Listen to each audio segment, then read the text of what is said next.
Hey everyone, it's the Eclectic Handyman. Today we're going to look at changing out the front pads and rotors on any S197 Mustang that had the Brembo brake package. Let's get into it.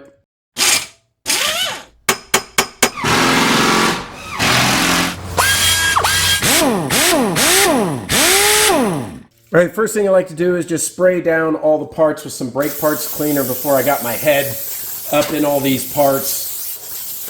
And then we'll start to get everything unbolted.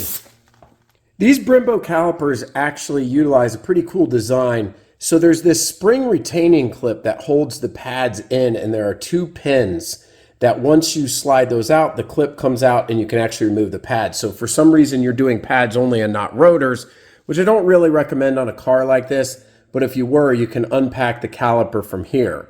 So our step is going to be to unbolt the caliper first, but prior to doing that, we're just going to get in there with a small pry bar and just try to move the pad away from the rotor. What that's going to do is slightly compress the piston so that when we pull the caliper off with the rotor, we'll be able to remove the caliper from the rotor itself and it won't be stuck.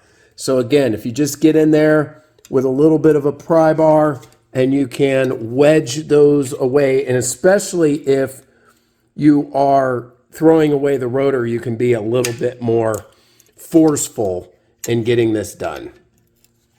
So once you've got that in place, making sure, again, not to hurt this clip right here, then we'll be ready to remove the two 15mm bolts. So let's take a look at where that is. So now that we've got this done, if we come back here to this angle, we've got one right here, 15mm bolt, and then one down on the bottom right there as well. If you want to spray some PB Blaster or whatever on them first, that might be a good idea. One thing I like to do to give me a little more clearance to this top bolt, because the brake line is in the way, is just to remove this 10mm bolt. It's not removing the line or anything like that for air into the system. It's just a mounting bracket. That'll give me better access for my impact to get in here. Now, if you're just using hand tools, this shouldn't be a problem. And that allows this to move a little freely to give me better access. I'm just going to use my 1/2" Craftsman impact with a 15mm and a swivel socket on it. So now I can get right up in there with the added clearance for the brake line moving out of the way. And that bolt comes right out. Now I'll get the bottom one. And there we go. So now we should be able to slide the caliper off the rotor. Might have to wiggle it a little bit. And if you need to nudge it, you can nudge it from up here with a pry bar to also help get it off. But since we did that step first, this is sliding off. There we go. So we'll want to hang the caliper appropriately so we don't put stress on the brake lines. And I have this disc caliper spreading tool that I bought off of Amazon, and it comes with these convenient hangers, although you can just use wire or a coat hanger or whatever you want. Hang it by one of the mounting holes.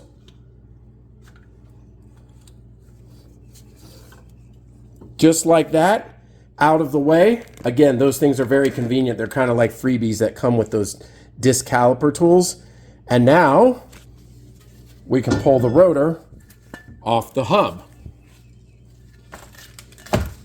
So at this step, we've got the caliper hanging there, we've got the rotor off, we've secured it without putting any stress on the brake line, and we could service these pads by working on the back side here with the pins and such. Now this is a little beyond the video, but I have decided to put stainless steel brake lines. So I'm actually going to have the luxury of taking the caliper off the car, which will make it easier for me to show you how to unpack and service this before putting it back on the car. But again, that is not a required step. So let me get that set up and we'll show you what we need to do next to get our brakes replaced. All right, so I have my caliper off the car, but again, not a requirement for this job. Yours will be hanging, but let's go ahead and look at how to unpack the pads. So now that you can see a little bit easier, this spring retaining clip, you can actually press on it, and that's what's providing resistance for both sides of these pins. So what I like to do is just take a little bit of spray here, just a little bit. Again, we're going to be cleaning up these calipers and getting everything all cleaned up on it. And then I like to use a 1/8 inch drill bit like an old one that I've got, and that will help me knock these pins back through with a small little tap. So we'll go ahead and just tap on it, and this is going to knock the pins out. And as you can see, there's only one way the pin goes out because there's a head on it that's larger. So you tap them out from the front to the rear or behind the caliper. So what you can do at this point, actually after it's tapped about halfway through, you can just press down that retaining clip with your thumb, and then you should just be able to wiggle it on out. Now the clip is loose, and the other side is going to be much easier because there's no tension on it. So I'll go ahead and again use the flat side. I'm just tapping that through. There we go. The clip is free. This comes through the pin, and ordinarily what you could do from the back side is you can actually pull these pads out. So they've obviously dropped down for me, but when they're in there, that's how you can actually unpack the caliper from the back side. Now we're ready to do a little bit of cleanup here and then press the pistons back into the caliper. Now each person's going to want to do a little different. I have this opportunity, whether it's hanging on the car or not, I'm going to clean this up real nicely, especially since these are Brembo brakes. Being very careful not to tear the seal. I'm going to get this cleaned up a bit, and then we're going to use the disc caliper spread tool to push those simultaneously back into the caliper. So I have my caliper cleaned up to my liking. I just used some elbow grease to get it all cleaned up and most of the brake dust off of it. There's a couple other things that we need to clean too. Obviously the spring clip, and I like to use a wire brush to get that all cleaned up, as well as the 2 slide pins. I just used that as well. Now I did not use the wire brush on the caliper itself because of the paint. I just used some degreaser and scrubbed it down. Also a good point to look at the old pads that came out of there. There is absolutely nothing pretty much left on this brake pad. In fact, it was hitting the wear indicator.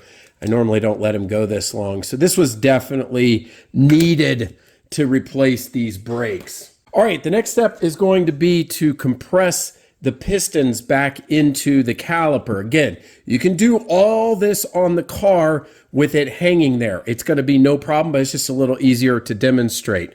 One thing that I like to do is the seals inside. I just like to use a very thin coat of fresh brake fluid. The one you're, if you've got a bottle around or if you're going to be bleeding the brakes, either way, I just like to take just a little bit on the finger here, and then I will just lightly coat the outside of those seals before compressing down. You can notice that I'm not doing like a huge amount.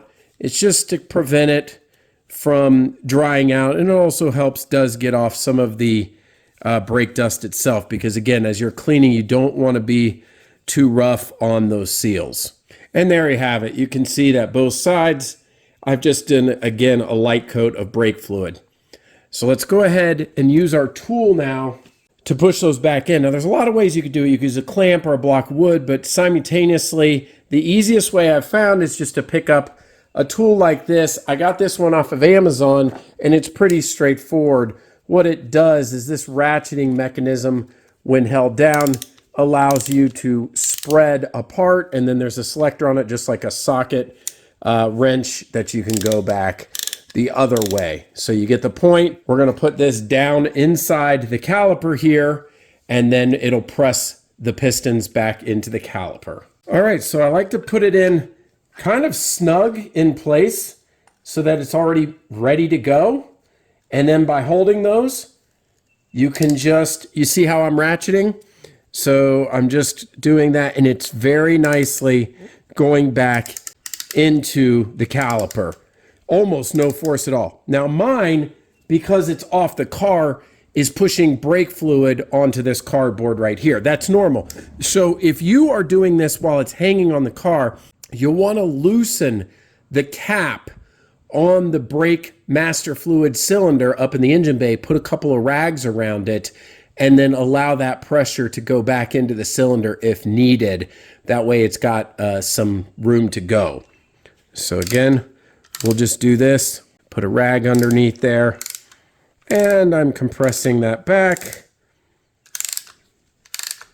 And there you have it. Once it stops moving, I can release the ratchet, go the other way, and bring that tool back out. And let's have a look. You can see very nicely that those pistons are now flush inside of the caliper, and we are ready to reinstall this and pack it with pads. I'll also clean up any extra brake fluid from that lubrication just to make sure that it's only on the seals before reinstalling. Let's get it back in place and let's get our rotor installed. For my particular application, I'm going with these Hawk HPS brake pads and these Baer drilled and slotted rotors. I've used this combination on my old Cobra and other cars before, and I really like what they do. The performance, just excellent setup. Now, do be careful if you're, old school and you just want to attack these with brake parts cleaner right out of the box. They recommend only soap and water. Also, if you are doing a setup like this, do note that they are directional, so you'll need to take note of that. This is for the passenger side. Excellent. Now it's time to put on our new rotor.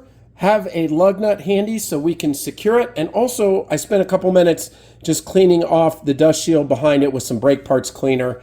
Now we can put our rotor back onto the hub. Have to move the caliper out of place, and then we will use that lug to just secure it for the moment. It won't go flush, but it'll get it on there so that we can remount the caliper. We will pack the pads after mounting the caliper. So let's get our two 15mm bolts and reinstall the caliper onto the hub. On the caliper mounting bolts, make sure to clean off with a wire brush prior the old Loctite on there, as we will be reapplying some right now before we reinstall the caliper. All right, got a new drop on there on each of my caliper mounting bolts. Go ahead and get those 15mm bolts started by hand, both on the top and the bottom.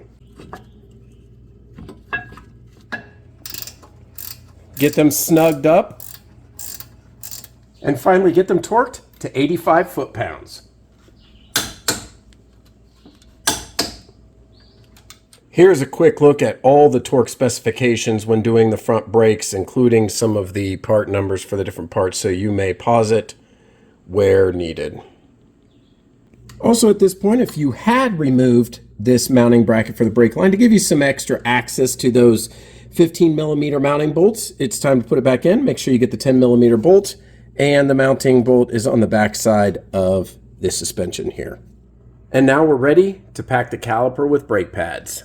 To get our brake pads ready, we're going to use a proper brake lubricant like Sil Glide or anything else that's approved for brake contact parts. So what we can do is take our pads, and we're going to put some on the back here and some on the edges so that they'll slide into the caliper easier. We don't want to go crazy with this. A very thin film is all that we need. Now, because we have dual piston calipers, we'll get it on the back of the pad. We'll put a thin coating on there, so you're not going to need a lot. Just spread it around. And again, we don't want this on any of the friction points, so keep it off the pad itself. Then I'm going to put just a little bit on the contact edges here, making sure, again, not to get it on the pad itself. Flip it over and do the same. A little bit goes a long way. What this does is it prevents squealing and squeaking from your brakes as they move around. You also might be asking, how about on the piston itself inside the caliper? Now, the reason I don't do that beforehand is because on this particular application, I don't want that brake lubricant banging against and getting all over my rotor. So if you want to go in there, there's still clearance, and provide a little bit of that lubricant on each of the pistons, you most certainly can do that too. Again, just a very thin amount of lubricant is all that's needed. Now we can slide our pads right in And I like the wear indicator on the back side here. So we'll slide in the first pad. In a minute, we'll put the pins back in, which will line those up. So don't push them in too far. Just get it flush with the rotor, and then we'll slide in our second. Now, if you're having any problems getting these pads to slide in, it probably means that you didn't compress the pistons and the caliper enough on either side, because you can see it went in without even wedging or anything. So now we're ready to put our retaining clip back in.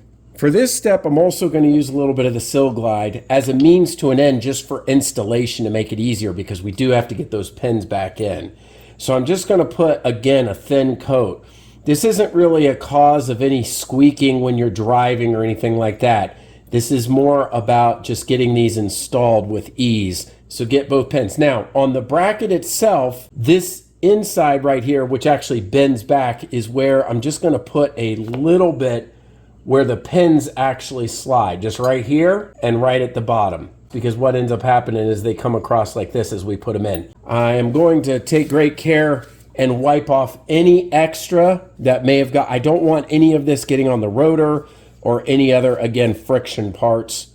So to put the retaining clip in, I'll just start with the bottom pin, get it in place, and then I'm just going to slide it through. Might take a little bit of finagling because it goes through the holes on the caliper. Now, once this is in place, we can actually go ahead and fully install this one back in. Then what we'll end up doing is pushing this down, and then putting in the second pin. Using my drill bit once again, being very careful, I'll just tap that right back into place until it's flush.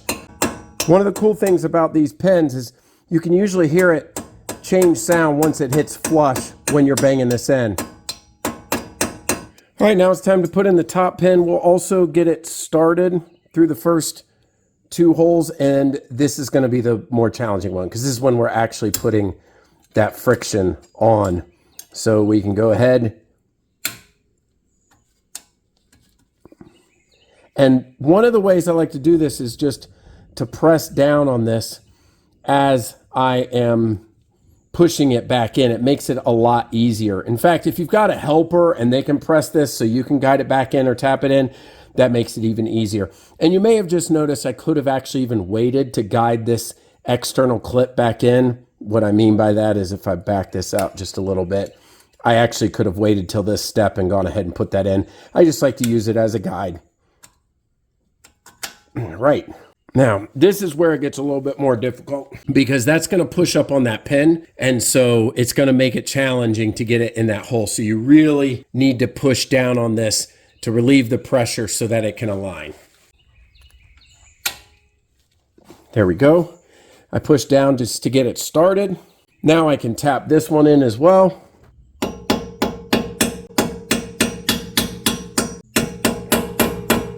There we go. I heard it bottom out. Perfect. All right, we checked both of our pins. Again, there's just a millimeter or so of recess there from the front side. Check on the back side. You can see the pin there. And we already did the bottom one. At this point, we have the retaining clip in. Our pads are in place. And the rotor moves nicely. Well, there you have it. We have replaced our rotors and pads on our Brembo package Mustang or Shelby. If you didn't open up any of the brake lines, you just need to top off the fluid and you're good to go. If you did open up any of the lines, you'll need to bleed the brakes, which is honestly a great idea to do anyway on a high performance car like this, but just knowing the difference when you were replacing the brakes. Also make sure to pay attention to the break-in procedure for your pads and rotors. You don't want to overdo it too quickly. That way they mate properly and you'll have great brakes for a long time to come. I'll leave the parts and descriptions below for the particular pads and rotors that I used, and hopefully you found this helpful. If you did, give it a thumbs up. Check out the other videos on the channel, especially ones related to the GT500. And until next time, this is the Eclectic Candyman. We'll see you later.